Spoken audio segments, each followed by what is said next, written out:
كان فارس شاب في آخر العشرينات من حي شعبي في القاهرة، متربي على الإيد الشقيانة والضحكة اللي بتمسح الهمة مهما كان كبير.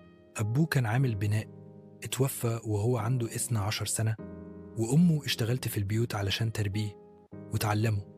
فارس كان ذكي طموح، بس الدنيا ما كانتش سهلة عليه. خلص كلية تجارة، بس الشغل لا مكان ولا وسط ولا حتى واسطة. كان كل يوم بينزل من بيته من 7 الصبح، يلف على شركات ومصانع ومحلات، يدور على فرصة، أي فرصة حتى لو هتكون بأقل من حقه. لكنه كان دايما بيرجع آخر النهار بشنطة فيها سندوتش ما تاكلش وعيونه فيها كسرة، وأمه تقول له محدش بياخد رزق غيره يا فارس، استنى وعد ربنا. بس الصبر ليه طاقة. في يوم جات له فرصة في شركة خاصة، وظيفة متعبة، ساعات طويلة ومرتب قليل، لكنه قال أحسن من القعدة.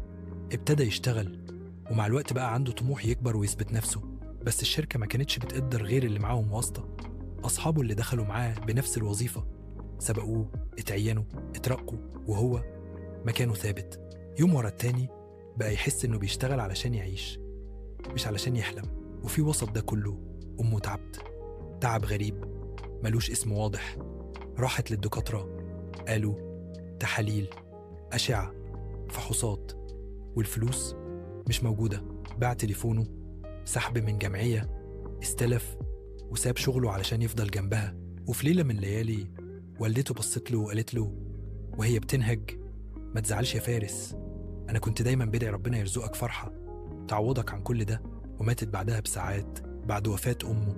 فارس دخل في عزلة، قفل على نفسه الباب، وما بقاش يعرف هو مين ولا عايز يعمل إيه. الدنيا فقدت طعمها وكأن كل شيء انتهى. بس اللي حوالينه ما وقفوش. واحد من أصحابه القدامى كريم زاره وقال له أنا فتحت كافيه صغير، تعالى اشتغل معايا، نبدأ من جديد. وفارس بدأ من أول السطر، لكن المرة دي كان عنده وجع اسمه اللي فات، وده أصعب من أي بداية.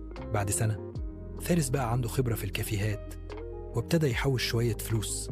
في يوم وهو بينضاف المحل لقى ورقة قديمة في جيبه، كانت من والدته، كانت مكتوبة بخطها بتاريخ قبل وفاتها بيومين، بتقول فيها يا فارس أنا عارفة إنك تعبان، بس أنا مؤمنة بيك، أنت هتوصل حتى لو الطريق طويل. افتكر دايما إن ربنا مش بيأخر غير لخير، وإن التعب ما بيضيعش. وقتها بكى، بس لأول مرة من سنين بكى وهو حاسس إنه أقوى. الورقة دي كانت الدافع